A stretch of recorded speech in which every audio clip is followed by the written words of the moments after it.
What's up? Hey, everybody. Welcome to Recovery Revolution Live. Oh, yeah. Funky. What's up, you guys? What's going on? What's happening? Good to see you. I'm glad I'm off exile this week. You were never exiled. Exactly. Hi, Pamela. You were literally never exiled. Ever. No. Drama. You are drama. Well, I am what I am. That's okay, as long as you embrace it and admit it. Amen. We are currently waiting on Sean Weiss to show up. We have no clue where he's at the moment, so please bear with us. We will try to entertain you to the best of our ability. Jason might be dancing. He might rip off the shirt. I will not rip off the shirt. Man, you know, what do you say? These Hollywood types, man. He confirmed yesterday. Confirmed. So I don't know. Hopefully he does show. If not, we're working on a backup plan. But even then, you know, we definitely welcome any ideas for topics that if anybody watching would want to hear us talk about. You know, just holler at us in the chat, and we'd be glad to do it. So yeah, let's talk some recovery. How about that? Amen, brother. But that's such a broad. It was Valentine's Day this week, so yeah. I saw somebody's post and they talked about a zero proof wine, which I didn't even knew that exists. I knew there was zero proof beer, but I didn't know wine existed, and they were talking about how they had a bottle of zero proof wine for Valentine's Day. So we could talk about different ideas on how to celebrate your recovery while celebrating holidays or different functions. Right. It's dating recovery. I usually get one of those fancy bottles of like sparkling white grape, you know, it's just juice, but it looks like champagne or something, you know. Diet Coke. He's holding up. That's just so mean. I got AG's drink here.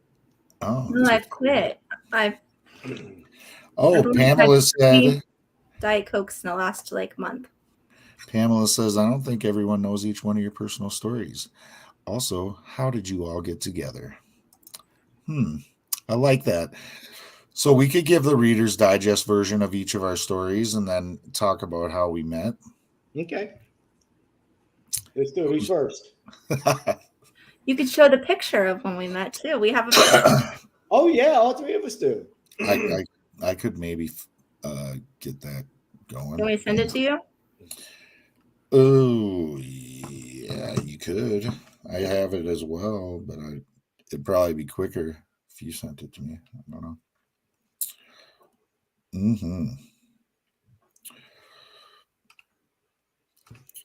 I mean, if you guys want to share a little brief mini version of our stories, I mean, that's cool. Yeah, do it up. I mean, I don't mind if AG goes first. Putting her on. She's trying to send me a picture, man. Just kidding. So what are you saying? I got to go first? No, you don't have to. I can. What's up, Brett? What's up? I did it, buddy. I did it. I didn't botch the intro. We're good.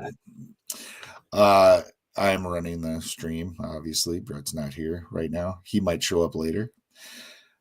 He says, what's up to the family? Recovery Revolution family. I guess I'll start. I'm Jason Rudine. I grew up with a single mother household. You know, my mom got in a really bad car accident when I was like 5, almost died. She was in a coma for 3 months and then hospitalized for 3 more months. And during that time, I was bouncing around some different family members, and I got molested by my cousin, who was kind of my daycare guy, whatever. He was 16. I was 5.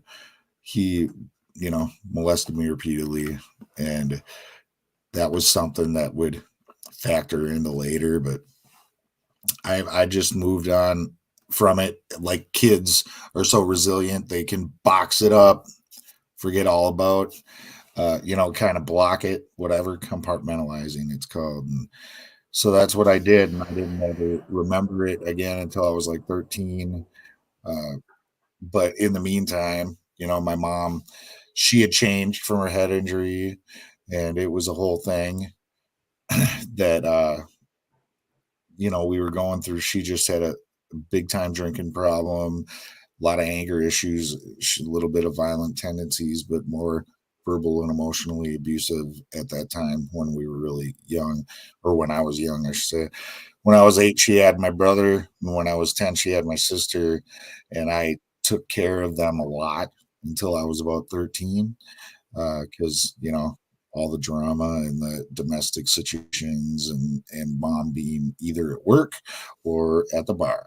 So kind of got gypped out of a real childhood, for the most part. And then she got in trouble or whatever, and I was off to the races, and I capitalized on that. I ran away a lot, and I was always gone, and I would guilt her. So it gave me a lot of freedom. She wasn't super strict, and I was started partying pretty young. I was like 11 when I started smoking regularly and drinking and smoking weed. And by the time I was 13, I was starting to sell weed. And then when I was 15, I started selling everything under the sun, pretty much. And I was a drug dealer for all my teens.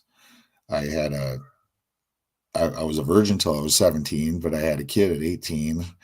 So I was like, I swear the first time I had sex, I got her pregnant. And, I had 2 kids within 2 years right away. So one when I was 18, one when I was 20. And then when I was 21, we split up, and I wasn't planning on leaving my kids, but it ended up being that I was estranged from my kids. So I've, just, I guess, full disclosure, or, for lack of a better term, I was a deadbeat dad.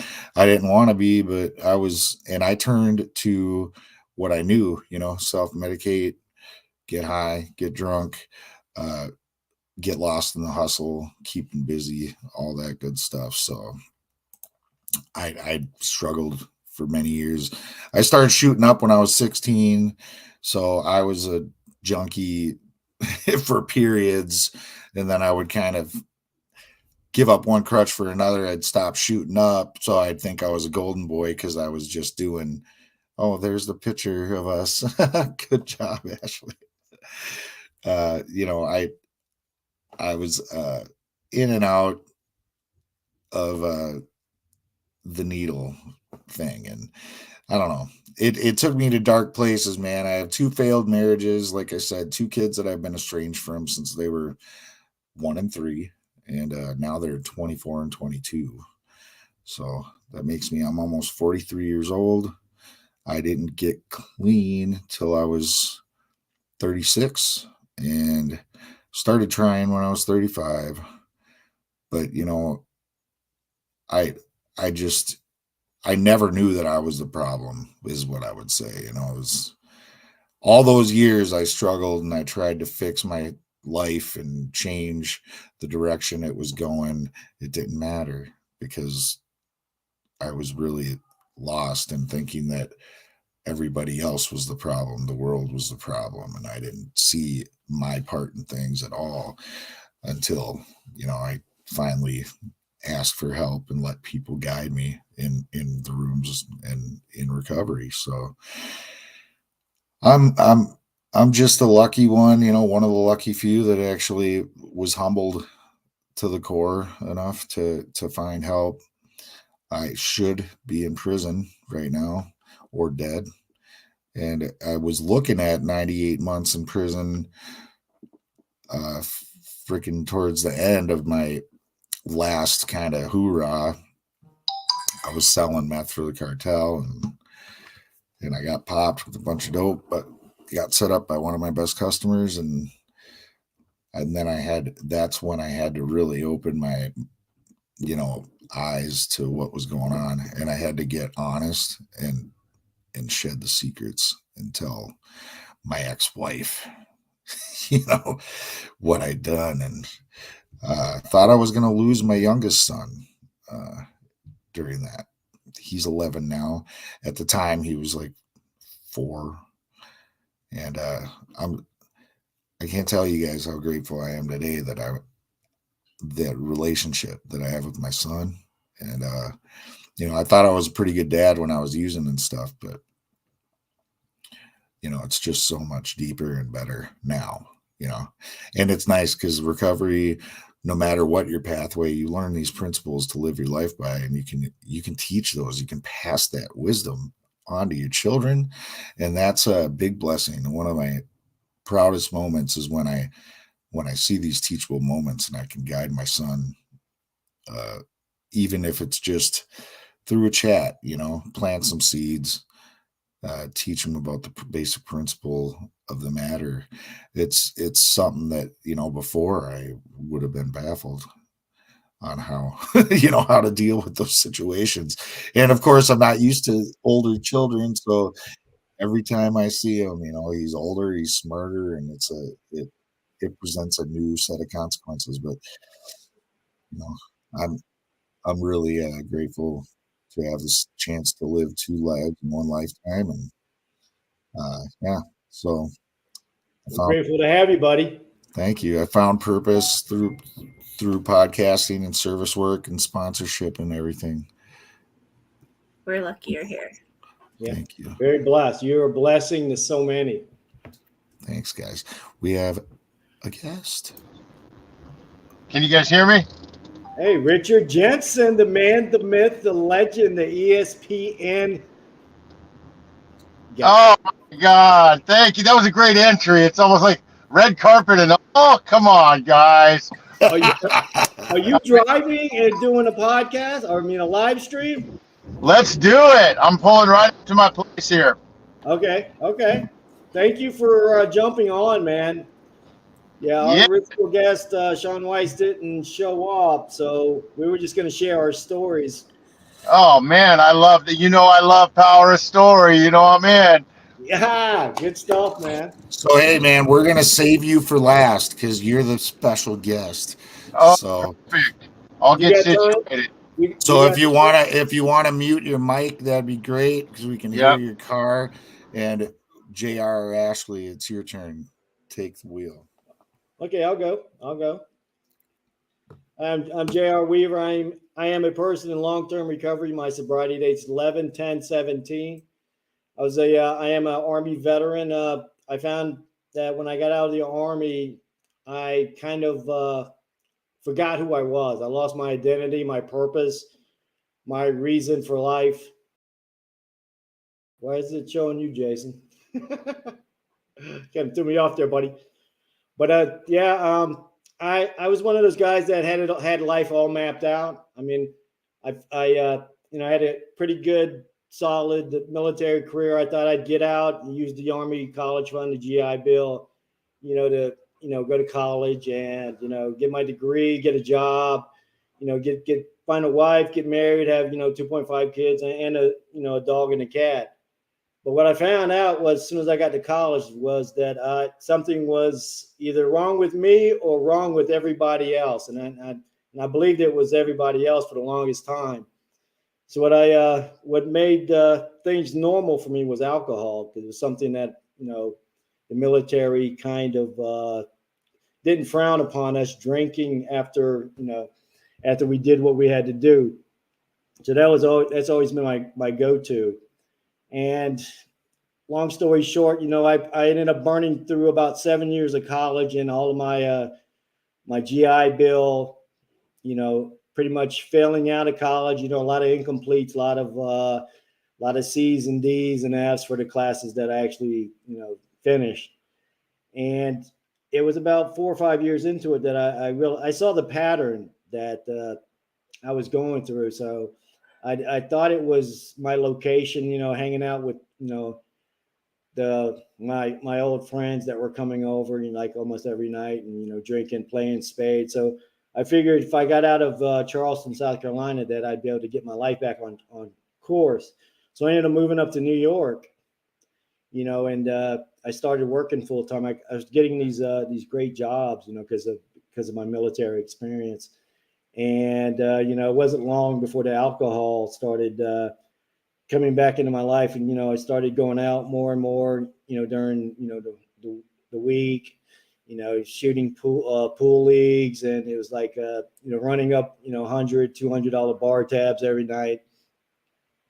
So the alcohol kind of took control for a while, and it was starting to affect my job performance because I was showing up hungover, or even calling out of work a lot more often now. And it was about this time that I was introduced to cocaine, and to me it was like my first line it made me feel like I was the Incredible Hulk. And to me it was just something that helped me drink more. That was my philosophy, was I'll do a couple lines of coke and I'll be able to stay up longer, drink more, party harder. But before long, the cocaine kind of replaced the alcohol, because I quit drinking for the drugs, which is something that I guess a lot of people experience. So it's like trading one addiction for the other, and the drugs. But the drugs, it kind of consumed my life, pretty much from the beginning. It got to the point to where my dealer was coming up to my job to bring me 20s and 40s. So I ended up leaving. I actually ended up getting fired from a great job, getting kicked out of my house that I was staying in with my roommate, who actually was the one that introduced me to the cocaine. But it is what it is. So I ended up packing up my bags and moving back to South Carolina. I remember driving on 95, throwing all my paraphernalia out the window, and thinking, I was done with the drugs, done with the alcohol. I was just gonna, find a way to find, my old self. But I wasn't back in South Carolina for maybe a week before I ended up remembering that I knew where the dope spots were at, and that's when life really got bad. I think I ended up doing my first prison bid my first year back. It was for bounce checks. I mean, nobody goes to prison for fraudulent checks, but I did. In my county, it's like 30 days per bounce check, and I had like 10 of them, so I had to do 10 months up the road. And it's like they say prison's supposed to rehabilitate you, but what it does is it introduces you to the more people that you can connect with, more plugs that I got hooked up with. So when I got out, I knew twice as many people. So my life really started getting out of control. It's like I started running the streets 24/7. I'd go days without sleeping. From the the shitty hotel rooms to sleeping in my car. To burning every penny that I ever got. For drugs. And is from the alcohol through the drugs. I think I was pretty much in heavy addiction for about 25, 26 years before in 2016 I was arrested for drug possession in one county. Ended up spending like 100 days in county jail, bonded out, ended up catching another felony charge in another county, bonded out. And then I was at the stage where I knew I was kind of done if I ever went to court because of my past record. So I pleaded in the drug court, and I ended up catching four more burglary felony charges, which I thought was the end of me because I was looking at about 20 years in prison because they had the evidence was pretty locked tight on me. But somehow drug court, rolled all my charges together, and that was when I actually started wanting to get better, so that's when I started focusing on my recovery. And it's to say is you're one decision away from a totally different life. And that's my decision was, to give recovery a chance. And that's what I did. And it kind of turned out that after I kind of breezed through drug court, no problems, never failed a test, no sanctions whatsoever. And when right when I was graduating, they wanted to hire me at the same hospital of my last arrest. And I ended up getting hired for a federal job, with all my baggage and it's like my life just kind of took off. It's like, I've been blessed to be part of some great organizations like Mobilize Recovery, where I met Jason and Ashley. I'm a certified peer support specialist. I'm the author of the Addiction Manifesto. I'm a Palmetto Pathfinder. I was senior mentor for Veterans Treatment Court for a while too, and now I'm in Costa Rica Recovery. I'm the community affairs officer for Costa Rica Recovery, and my life is amazing. Recovery gave me back everything and more that my addiction, had lied, had promised me. It's I tell everybody, give yourself a chance. Don't set limits on your recovery. Just do the right thing. Just put the one foot in front of the other. Just show up, suit up, and show up. That's what recovery does for you. It opens doors that you would swear that your addiction would tell you that there's no way they'd open. But God moves mountains, and that's pretty much all I got. Man, you're a blessing, dude. Thank you. Group layout. I should say thank you for sharing or something. Yeah, thanks, JR. Hey, glad to be here. I'm El glad Capitan. Richard, they exiled me off my own show. Hey, He's full of shit. hey, hey, that's an excellent story, man. It truly does instill a lot of hope to people. Lets people know that it's never over. Yeah, it's never over. As long as you have breath, True success. Thanks for sharing that. Hey. Yeah. Ashley, you're up. Oh, okay. I don't know where to start. A short story of how do you summarize your life in 5 minutes or less? I guess you can start with substances. So I fell over at Babygate in 2009, and I had a 5-month-old and a 2-year-old. I had 3 surgeries in a year and a half, and then I was sent to pain management. So that led to 8 years of active addiction to pain medicine. I worked the whole time.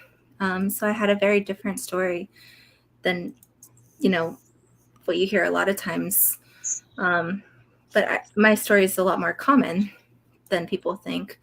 There's a lot of people working in the workplace. Actually, 70% of people in active addiction are working. So, I worked the whole time. I was a store manager for a retail store. I was actually a 2-year-old coordinator, volunteer coordinator for a large church. There was almost 150 2-year-olds in our program. So here I was in active addiction, working at a church. And I went to treatment in 2016.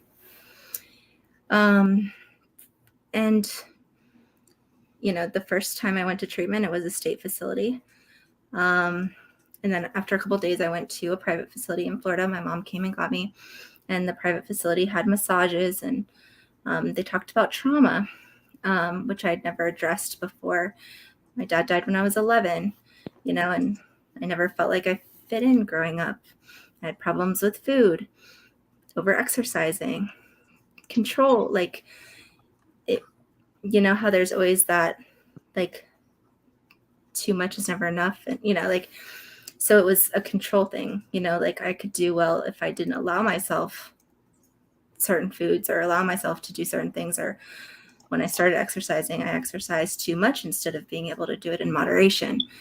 And my brain was always going a million miles an hour. So when I was taking pain medicine, I felt normal for once. I was able to watch TV and not have to read books and learn things and, talk to people about things that they didn't care about. I was able to just sit and watch a movie with my husband. And so,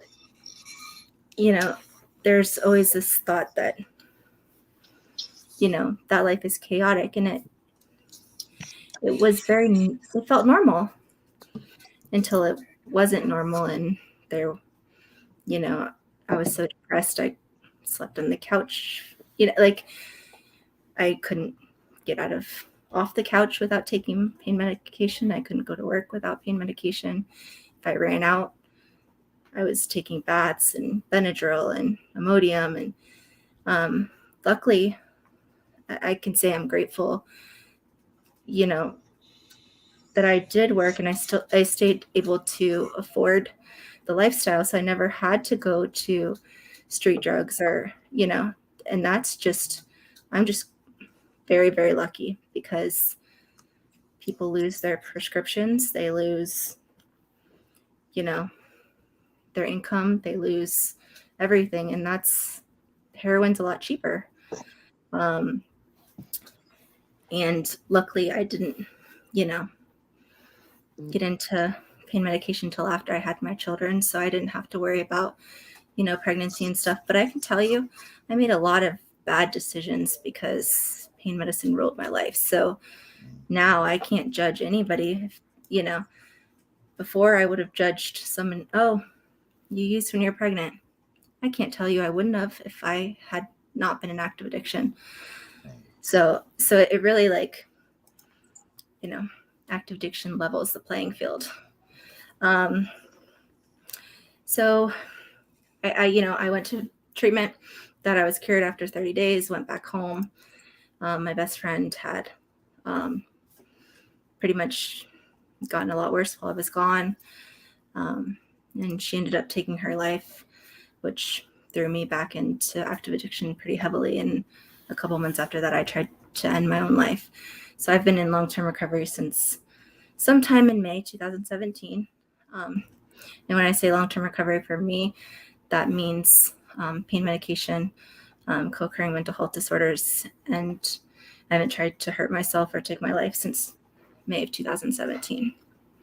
So that's today. And I guess today, so that led me to just trying to do the next right thing and try to fit into.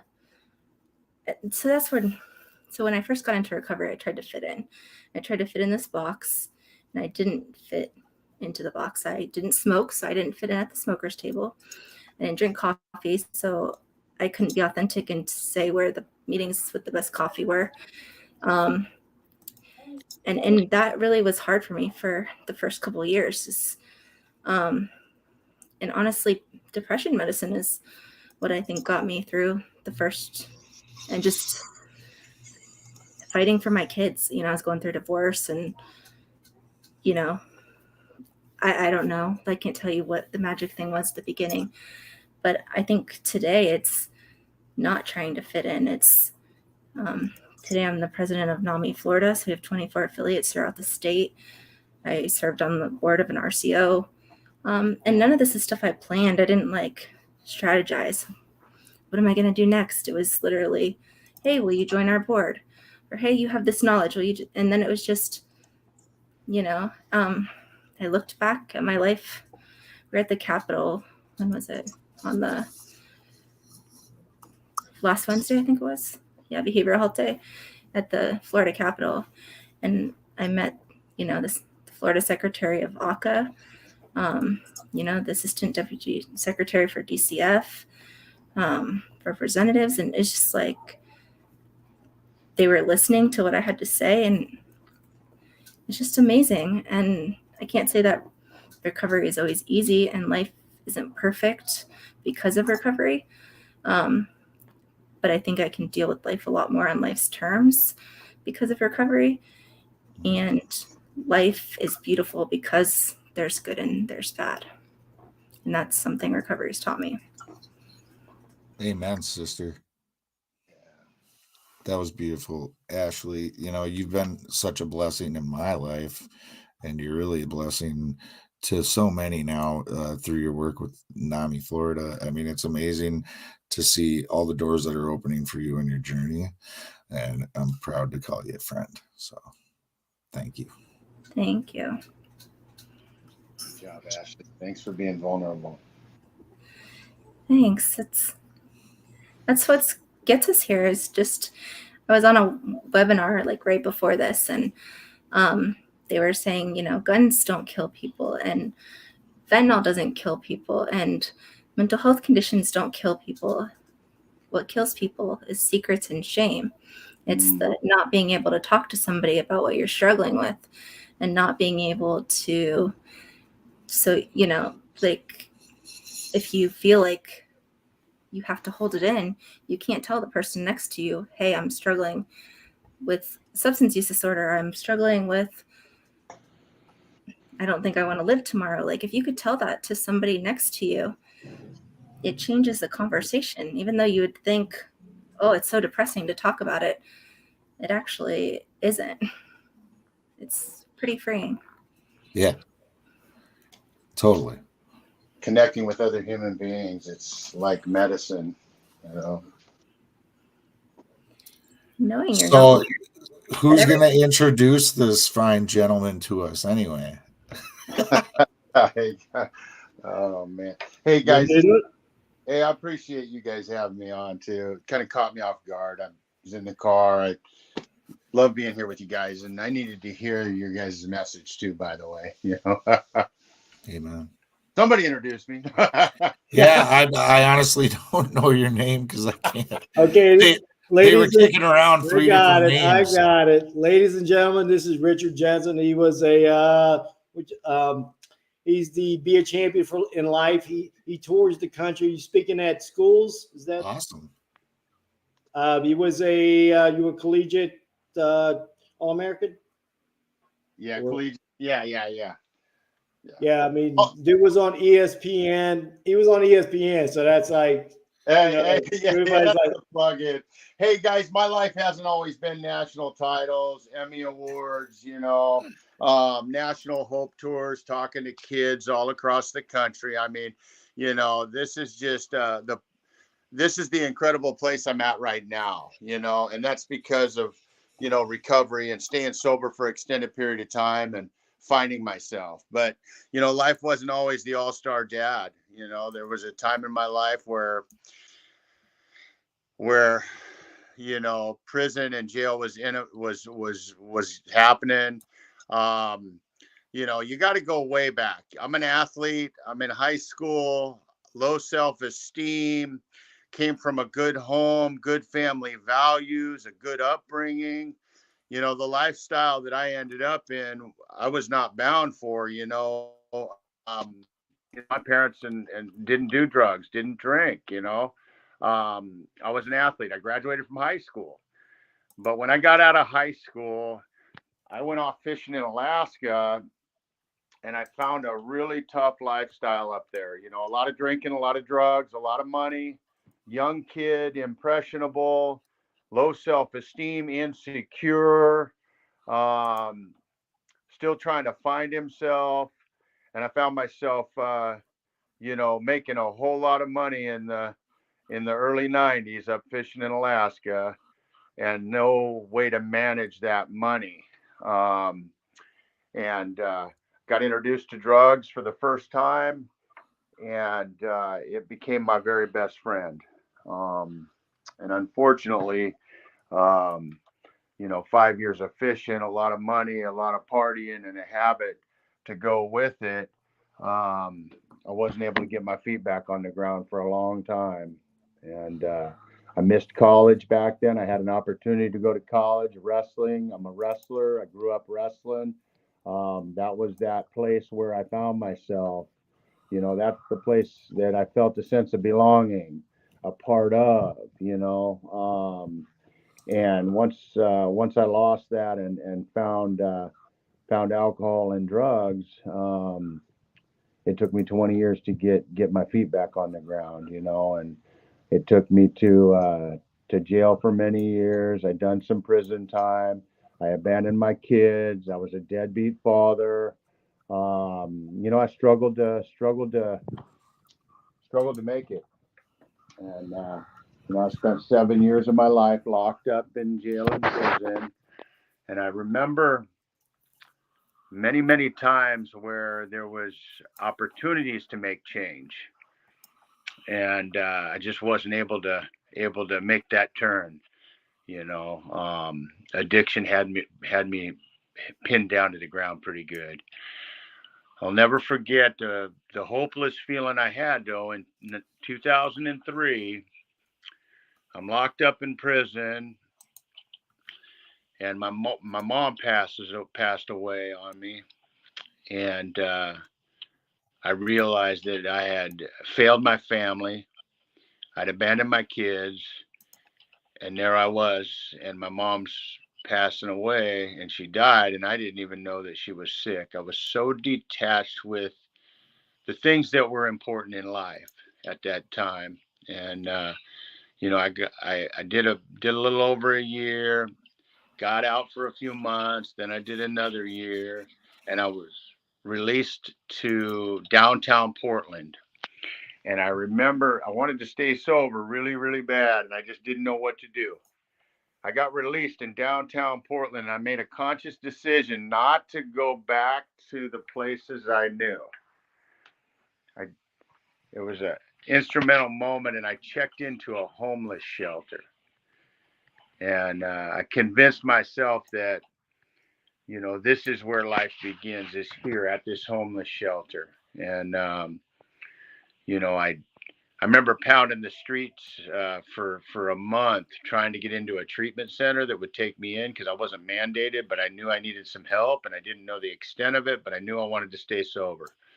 And I remember, that I was at the very end, and I was wondering if it would happen, and I was stressed out about it, and because I couldn't get into a facility because I didn't have money and I didn't have insurance, and they were full of all these things, and I was just kept pounding on doors. And I remember David Fitzgerald. He's a mentor, a counselor here at Central City Concern, and he told me if I checked in with him every day, that he'd see if he could find me a spot, and really it was a test to see if I really wanted to stay sober, and if I did, I'd stay clean and I'd check in every day. And I did that for a couple of weeks, and I got into a bed, and it changed my world. It changed my life.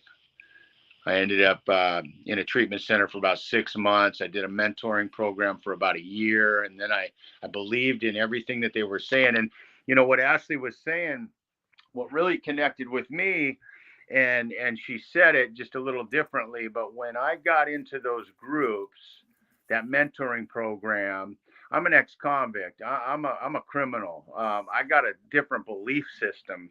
I'd spent 20 years out there, and so when I got in there and I found out that these guys were all ex-cons and they'd been clean for a long time, and they were sober, and it just gave me hope, and I could connect with them at a level that I hadn't been able to in the past in treatment and different programs I'd been in. And they spoke my language, and so we were able to connect. And I think that was a really important intervention for me, is finding somebody that I could connect with that understood what I'd been through and who I was. And but I got sober, man, and I got sober, and I ended up transitioning to sober living for about another year. It was Oxford, and so I was in a safe place for a couple of years, and and I kind of found myself in the process, and I started getting inspired and believing that I could go out and do some great things and accomplish some things. And my family started healing, and I got I started building a relationship with my kids, and I just kind of became that man I always wanted to be in the process. And all the little wins I recognized, and deep down inside, I wanted to accomplish something big. And I knew I was always a good guy. It's just finding the the opportunity and the pathway to success. And in recovery, I found that there was so much opportunity presenting itself, and I was available for it. And I don't know, I had about 3 or 4 years sober, and I'd always dreamed about being a national champion, and I dreamed about being back on the wrestling team where life was good when I was a kid, and I was with the team and accountable, and I got working on goals and health and fitness, and deep down, I was supposed to be an athlete, a coach, a mentor. And, I was 37 years old and had about 4 years sober or so. And I decided I was going to go make a comeback in wrestling and be part of the wrestling team. And decided to register at the college. And, and every turn along the way, it was always, well, you can't do that. You're too old. You can't do that.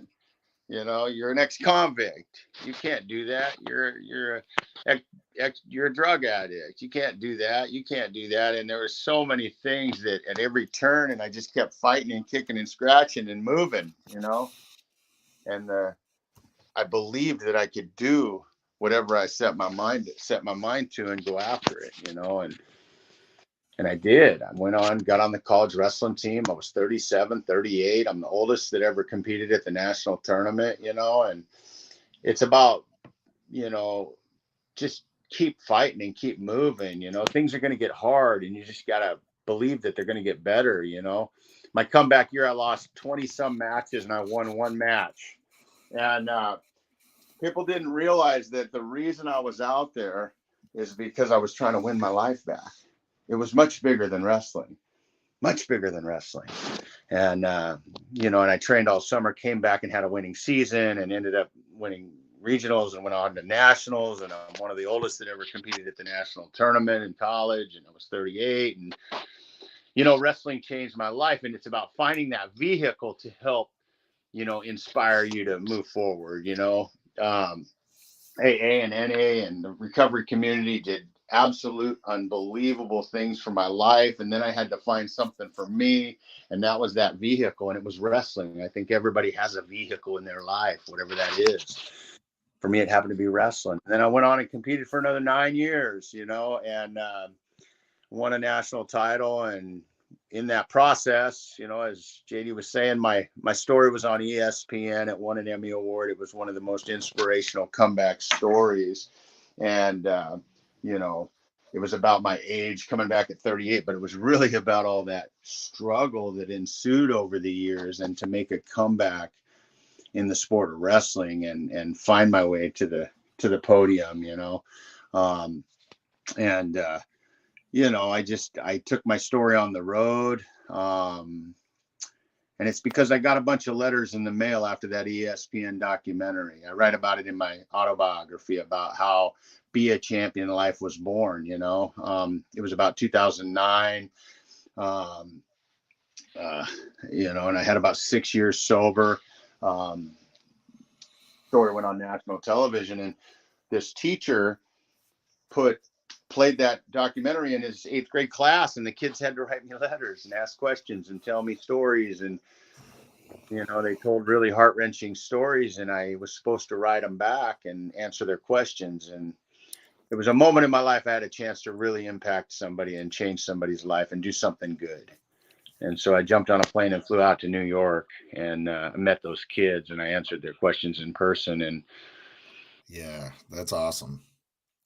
And it just inspired me to create Be a Champion in Life. These kids impacted my life enough for me to want to do more, And so I've been traveling, since 2009. Speaking in schools and doing leadership conferences and things, and really just sharing a message of hope and recovery and encouraging leadership. And, we just got back we've been shut down because of COVID for a few years. And I just went and took a leap of faith and went on a national hope tour with 2 events. And it was 23,000 miles. And we ended up with 30 events by the time we got home. So we have movement again. And these kids need people like us, leaders, role models, mentors, doing positive things and living a life of sobriety. And there's so much corrosion in the world, and just the positivity and hope and we have an opportunity to change others' lives, through our experience and our message. And, I am very blessed right now that that we got to relaunch. But it all started in a room of recovery. It started in 12-step. It started in mentorship and, counseling. And, I think it begins there, and it begins connecting with others that have been through the struggle, and we all have a commonality. We not only want to overcome it, but we want to do better. We want to become better people, and I think you guys are doing God's work, man. These are the platforms that people are listening to, guys. Podcasts and seminars, and like people are tuning in. So I don't know. That's a hell of a story, man. That's one of the best stories I have heard. Hey, I owe everything to recovery and people like you and everybody that came before me, man, because I didn't even understand. I didn't know that any of this was possible. I was sitting at a homeless shelter coming out of prison going, what now? Right. And so the hope and inspiration that others gave me that had been sober for a while helped me find myself and obviously go on and accomplish some great things, and I'm not done yet. I'm still moving, but I needed that guidance. I needed you guys to be there as that guiding light when I came in the room, and so I want to make sure that I'm a beacon of light for others moving forward. Amen.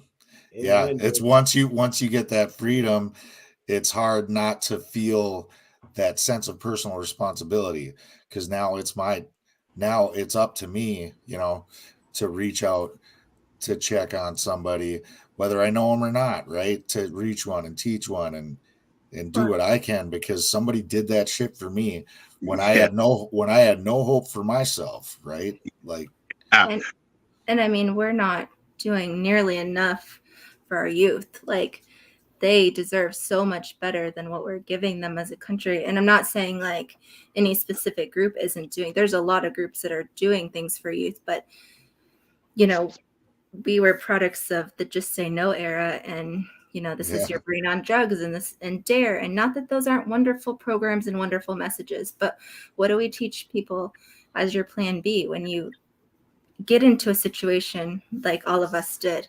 What do you do before you lose everything? How do you talk about it? We don't teach people to talk about not being perfect. We teach them that heroes do this and heroes achieve this, and that's what you have to do, or else, and I always am amazed, but I don't know.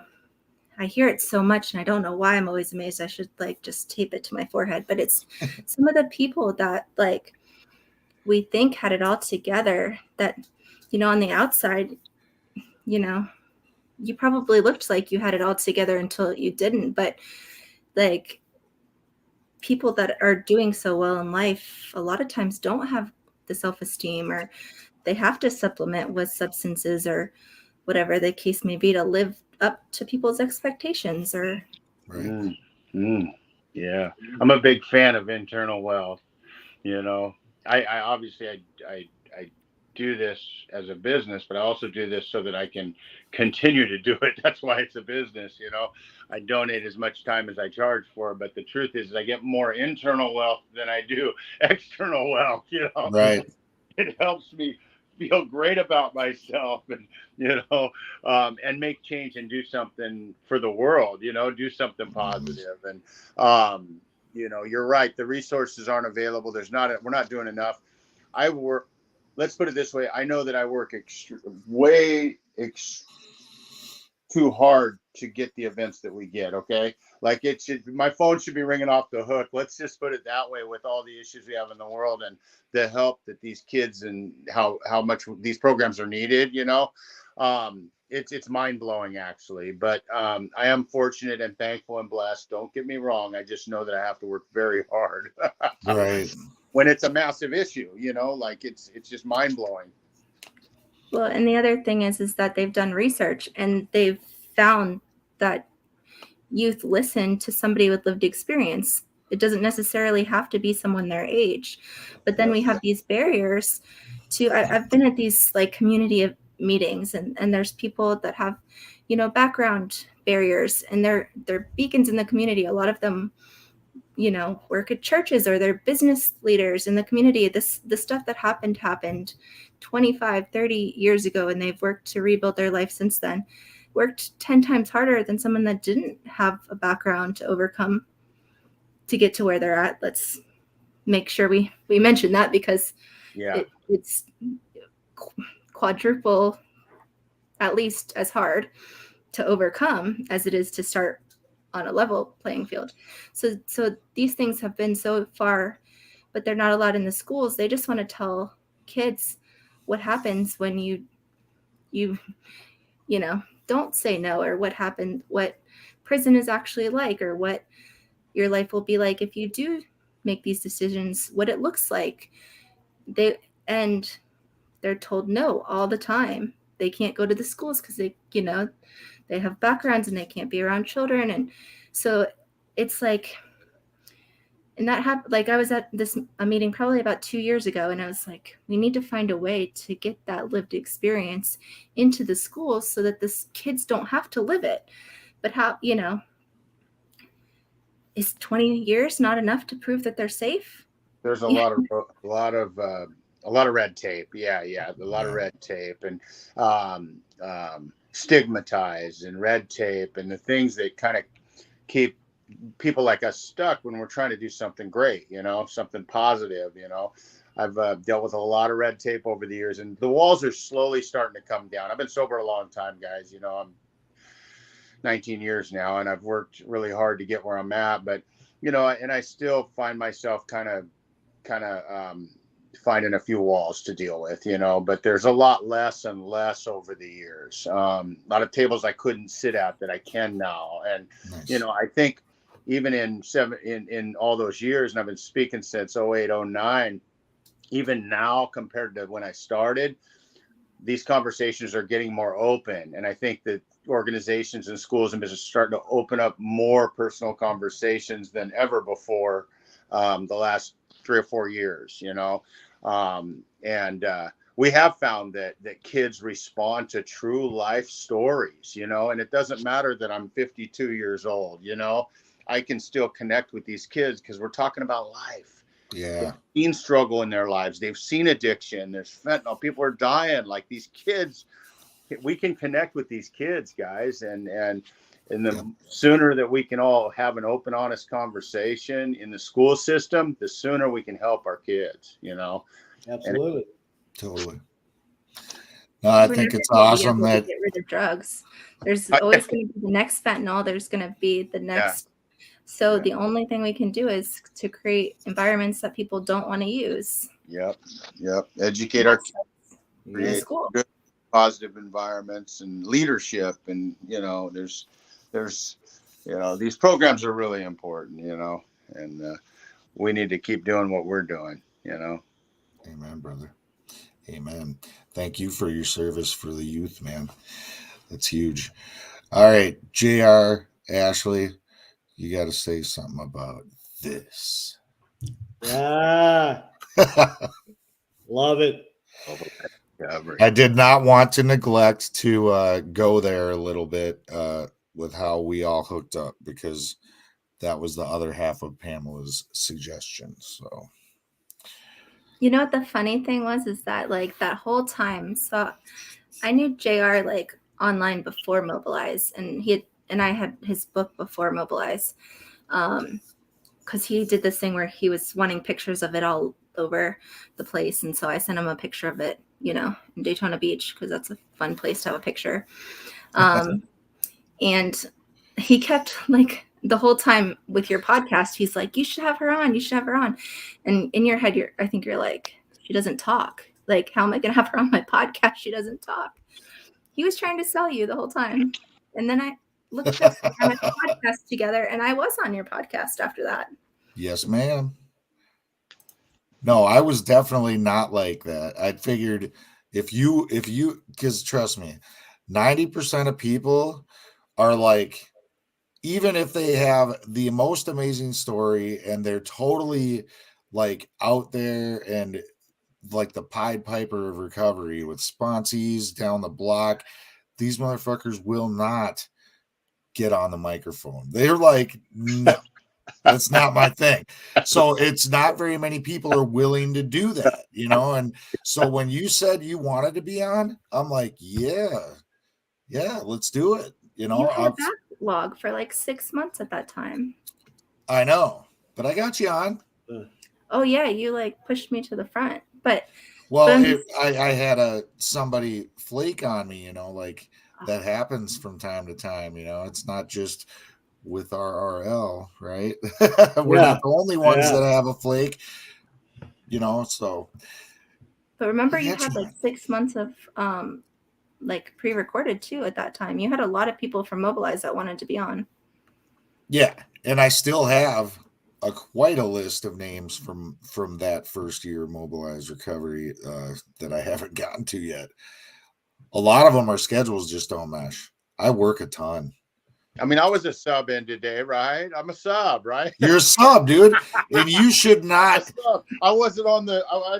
Wasn't on the original cut list, but we're grateful. No, hey Richard, I tried to get you on the show months ago. Right on. I appreciate it. No, don't say that. But you know what? There is no subs, and there is no. You know, Sean Weiss's story isn't more impactful or important than any of our story, right? Oh, like value that everybody, the value we all bring, you know, it's just amen. Immeasurable, guys, immeasurable. You know, so yeah, it's like on the road, and I was like, well, yeah, I want to talk recovery. I want to hear some recovery. Like, I need that right now, guys. Yeah, there's a meeting. You know, I was like, well, I'm in my car. I'm almost home.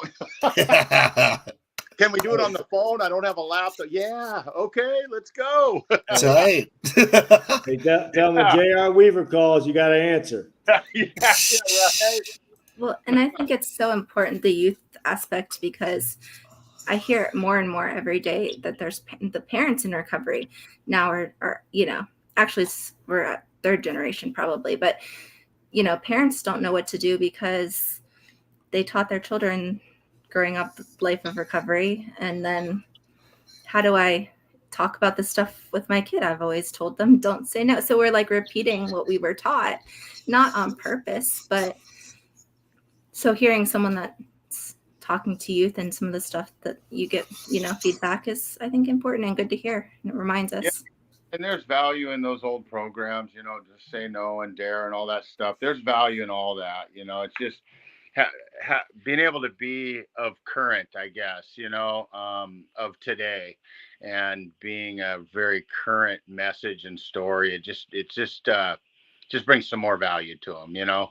And it's really being transparent and honest with the kids, because I think they respect that the most, and they know, like, I'm high up there telling them, hey, you know,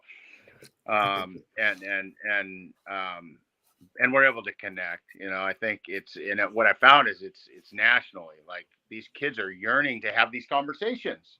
Right. They want to, they just don't know how. And talking about it and giving a green light, and also doing, you know, giving everybody a green light in the room that we can have an open, honest conversation. You know, it's like me getting that vulnerable kind of gives a green light. And so, and I know it helps open up parents too that are in the room, open up conversation with their kids from a different angle, you know, and being able to be that messenger. It's just, it's good stuff.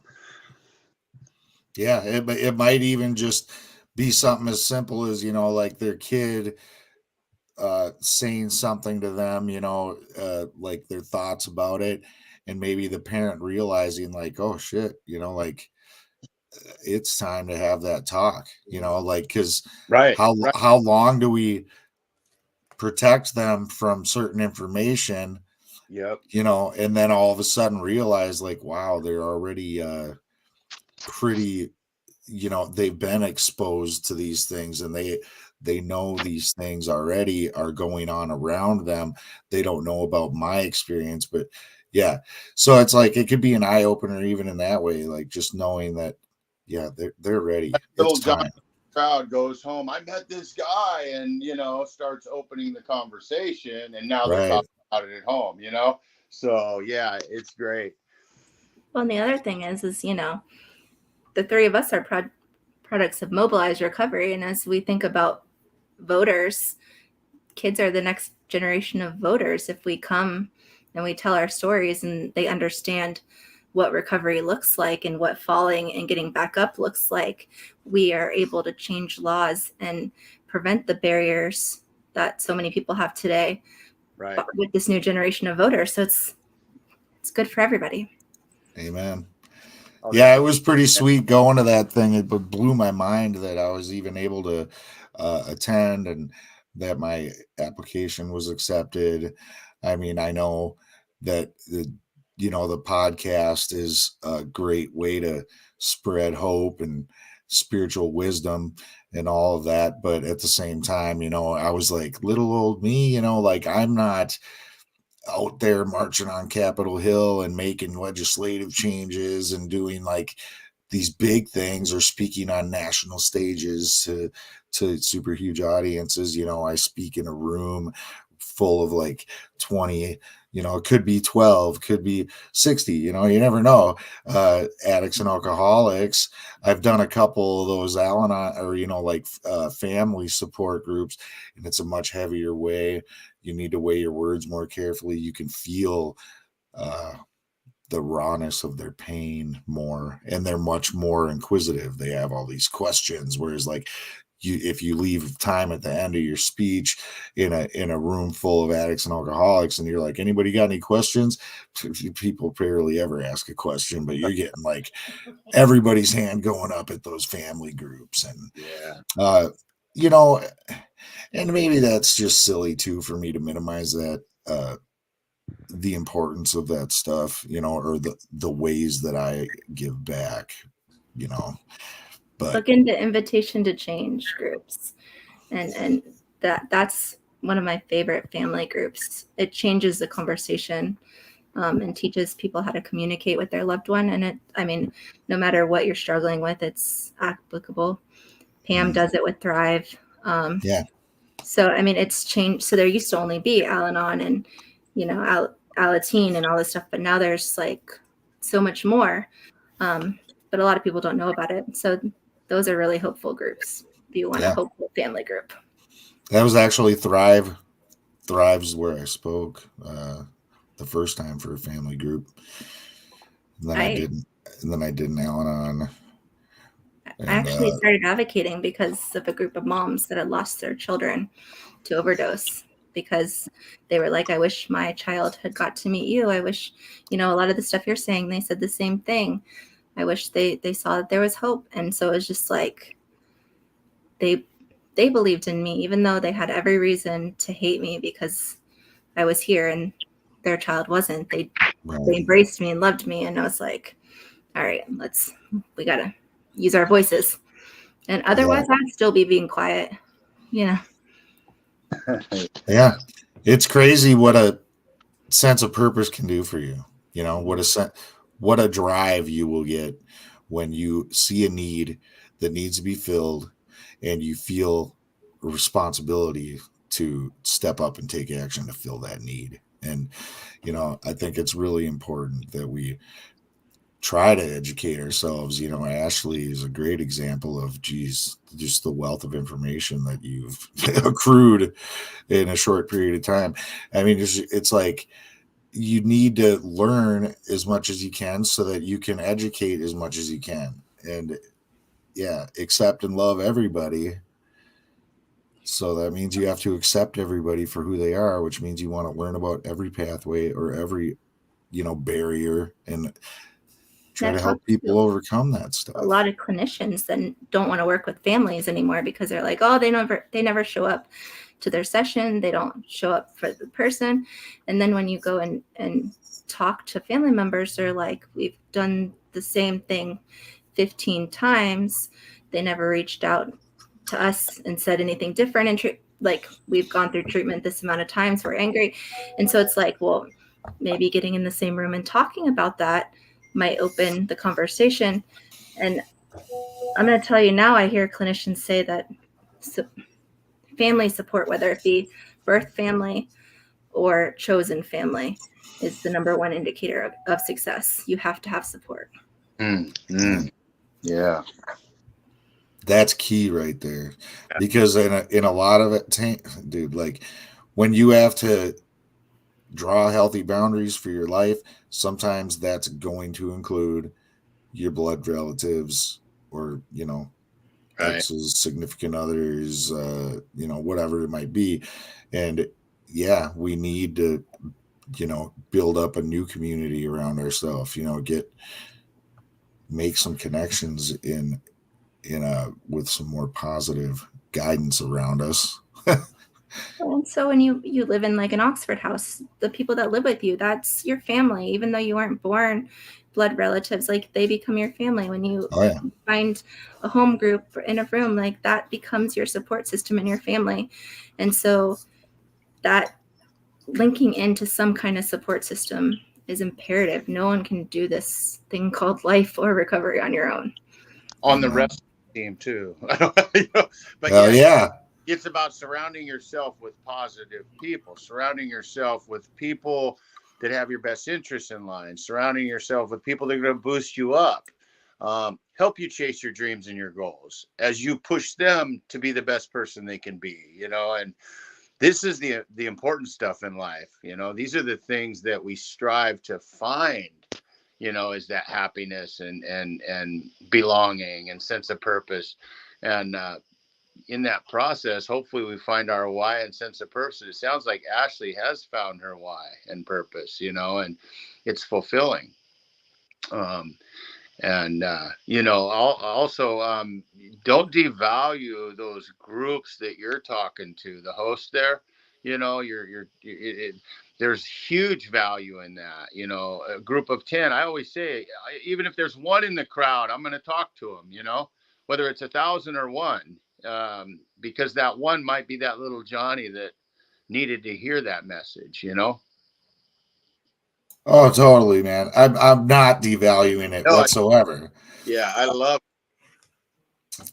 it. I get just as much, if not more, sometimes out of those smaller, more intimate groups, because it's not just about what I can share if I'm the speaker, but to me, the real magic happens in small group, or when everybody gets a chance to share, or we get to conversate. It depends on the meeting. Some are more conversational, some are like everybody shares and then it's done. But either way, people, the sharing is so good. It's the best part. We learn from each other, we grow with each other, we do life together, even if it's just for this minute, just this moment. We can kind of step alongside each other and lift each other up and empower one another, support each other, whatever it is. It's a huge thing. And I like that too, because the bigger, if it was a big stage with thousands of people, then I couldn't actually like give every one of them a hug, or shake their hand, bro. Like intimacy, we grow from it and we connect at a higher level. I love that. Oh, grassroots change, that's where it starts. It starts in those little places with 20 people or 10 people. Right.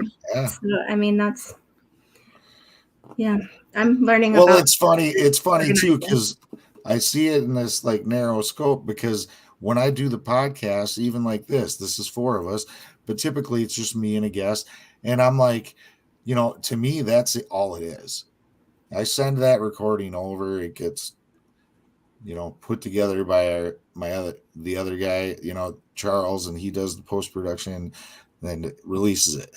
But it's like weird when I look at like the stats, because then I'm like, holy shit, it's like thousands of people, it's like over 100 countries, it's like, what?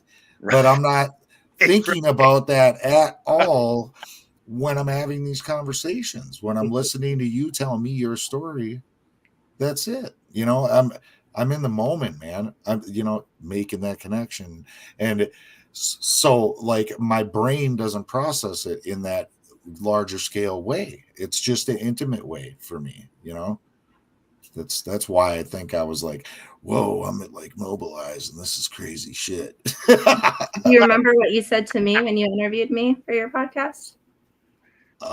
Which thing? I mean, we talked for like a long time. That's true.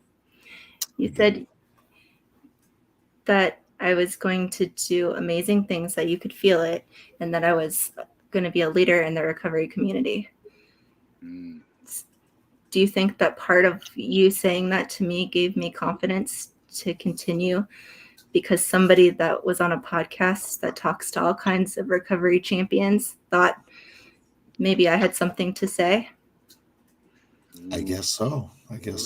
So every person that I reach, you reach, and so does JR for believing in me. So you've got to think, like, I'm learning, this is one of the things. So this week I started a class at Harvard, which I would have never been able to say. I graduated college after I found recovery and then went back for my MBA. And so now I'm at a, class called Leadership, Organizing, and Action, Leading Change.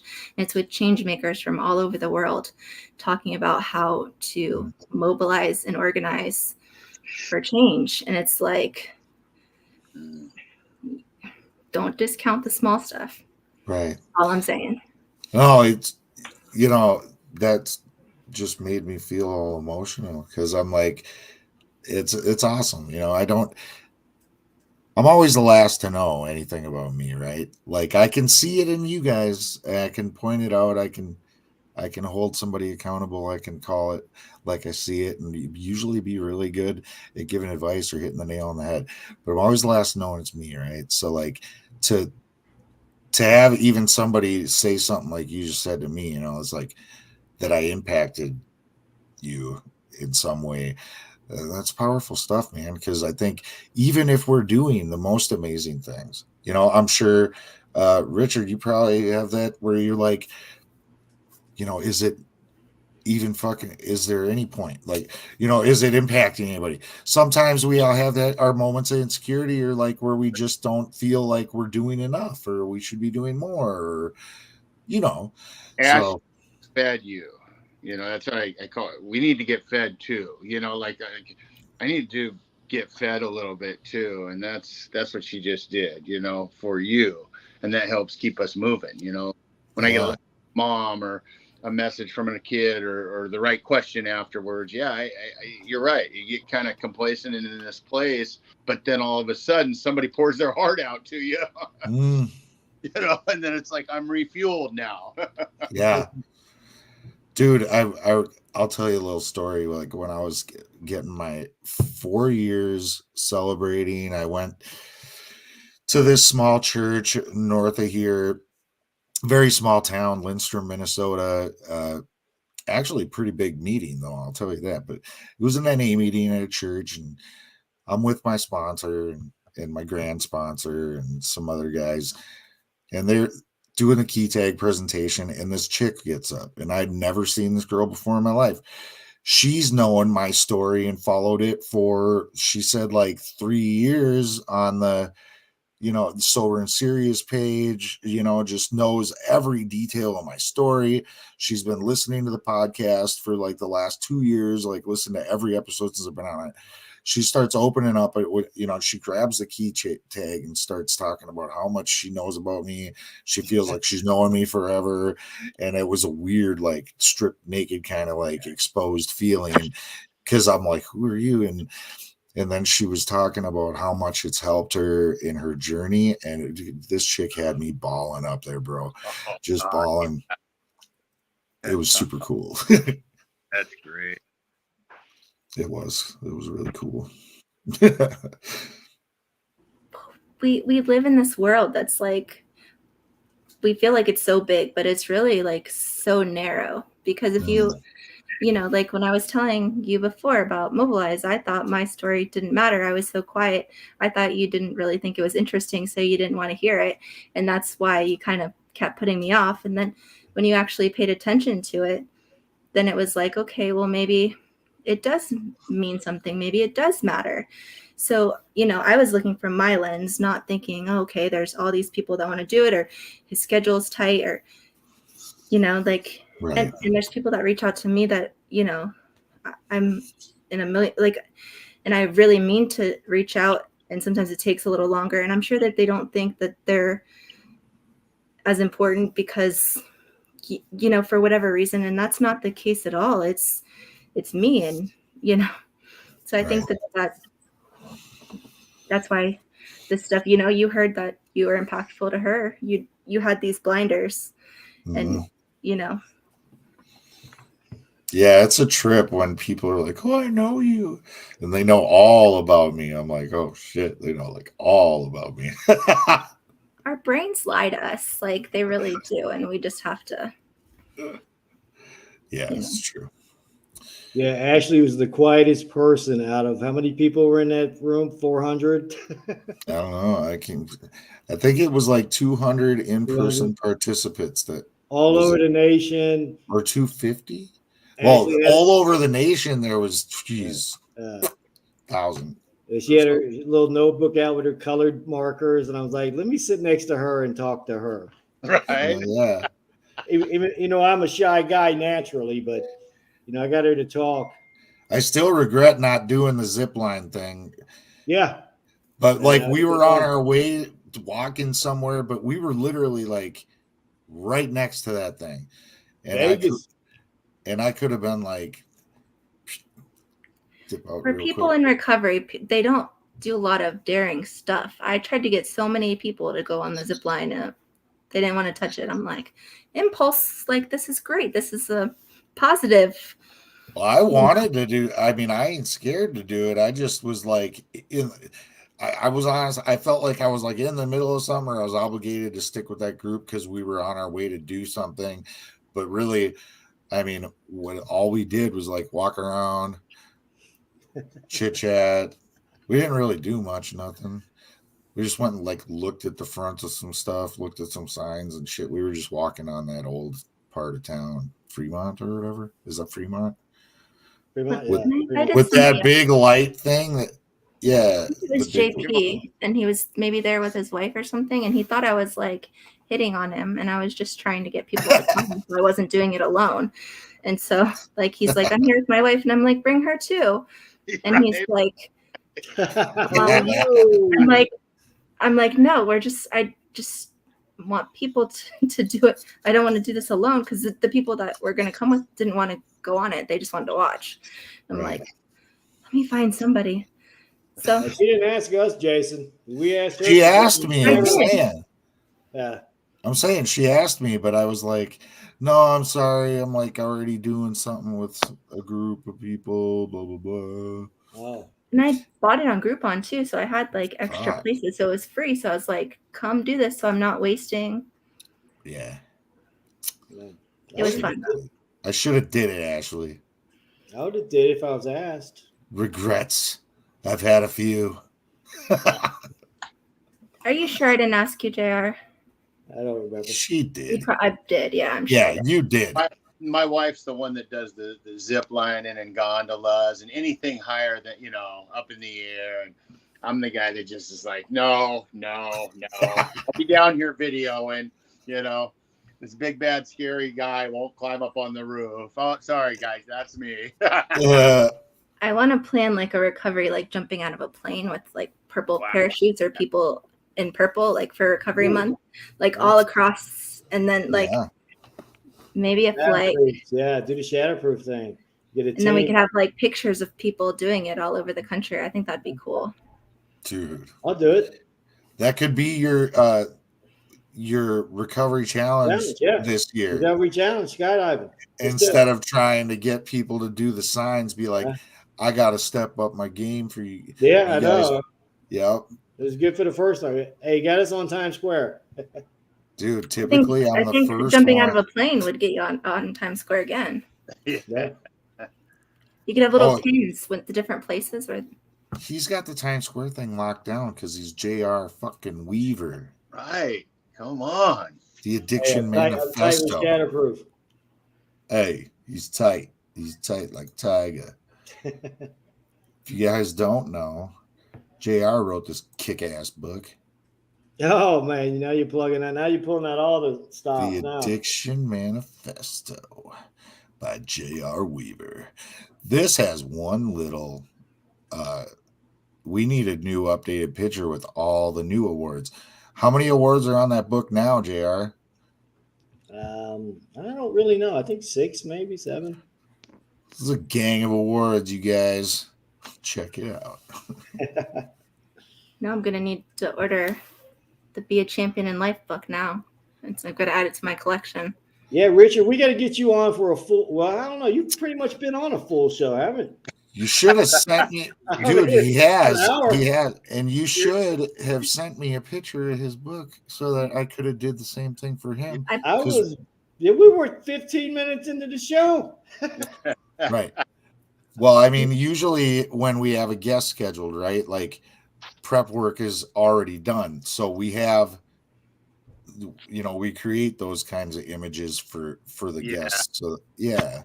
Here, Jason, I'm sending it to you in Messenger right now. But I don't know how to do all that shit with the cool background because that's not part of the stream just here. Put it on there. I will. Yeah, Did you send it in Messenger? We don't need a bunch of flash. Did you send it in Messenger, Ashley? Yes, I did.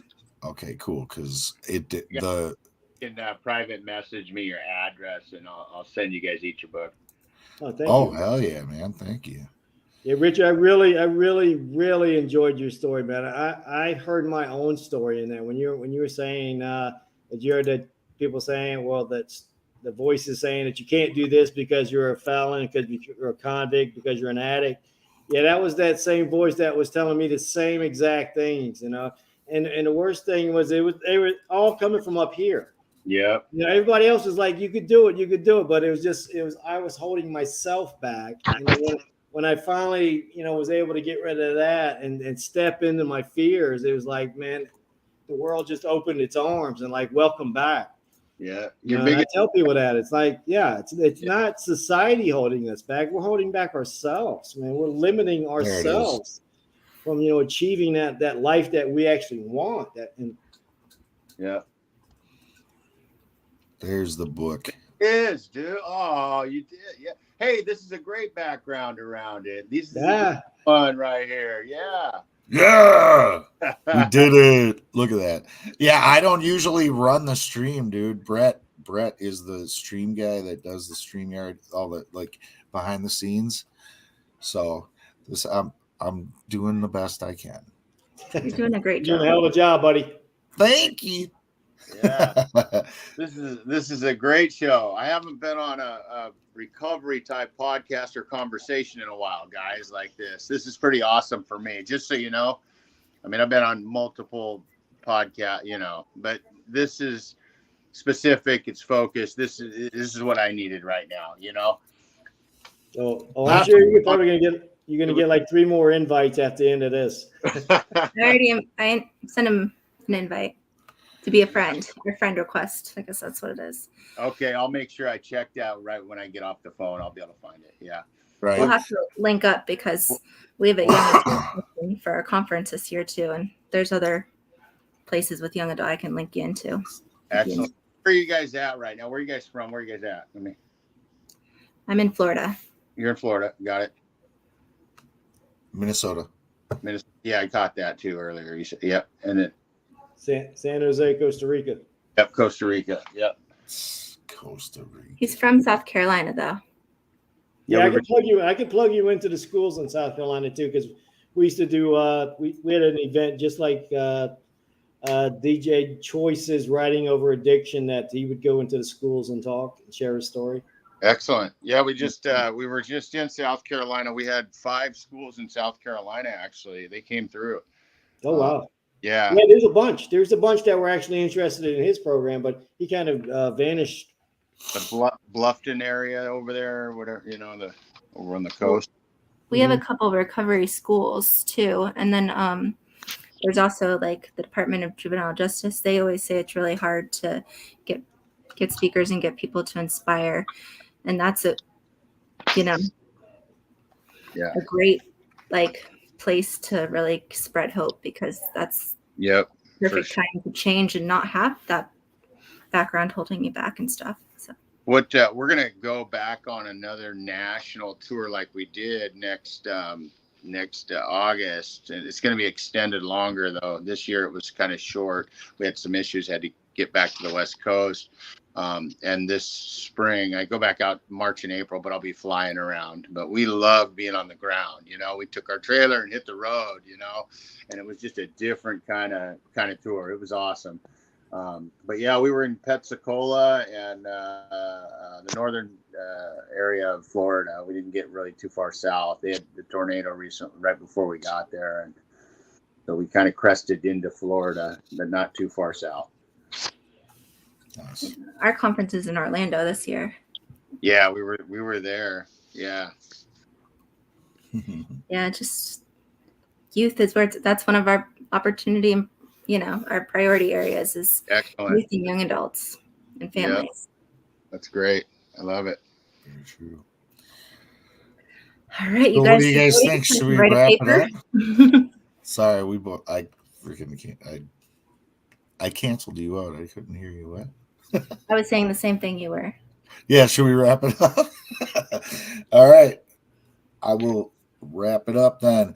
So thank you guys for watching us tonight and listening in on Recovery Revolution Live. If you want to follow us on YouTube, find it and subscribe, and you'll get notified when we go live every Thursday night at 7 p.m.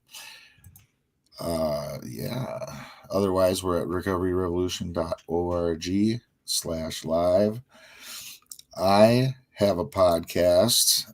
It's called the Way Out Podcast. I do with my buddy Charles. We're on all the major platforms. We got like 334 episodes currently. We've been doing this for a long time. We share powerful recovery stories, and we unpack power topics like common stumbling blocks and whatnot, what have yous. All sorts of different topic episodes as well are in the catalog. We also have the Way Out playlist. It's exclusively on Spotify. It's a curated list of songs that symbolize recovery to all of our wonderful guests. Then Brett, who wasn't here tonight, he is usually the magic man behind the scenes there. He has his own podcast, Recovery Survey. Bite-sized morsels of recovery. His episodes are much shorter than ours. They're about a half hour in length or so. And then LC, who also wasn't here tonight, he's got the Recovery Soul Food podcast. His podcast is created to nourish your recovery soul. In his podcast, they will explore strategies and proven actions that actually shift mindsets surrounding addiction and recovery, as well as meet real-life recovery warriors that are living their dreams. The type of addiction is not important, only that you are hungry for change and ready to achieve your highest life goals. So sit back, relax, and get ready to grow. So that's LC's show. And JR, again, awesome author of the Addiction Manifesto. So yeah, with that being said, you guys take care of yourselves and remember, progress, not perfection.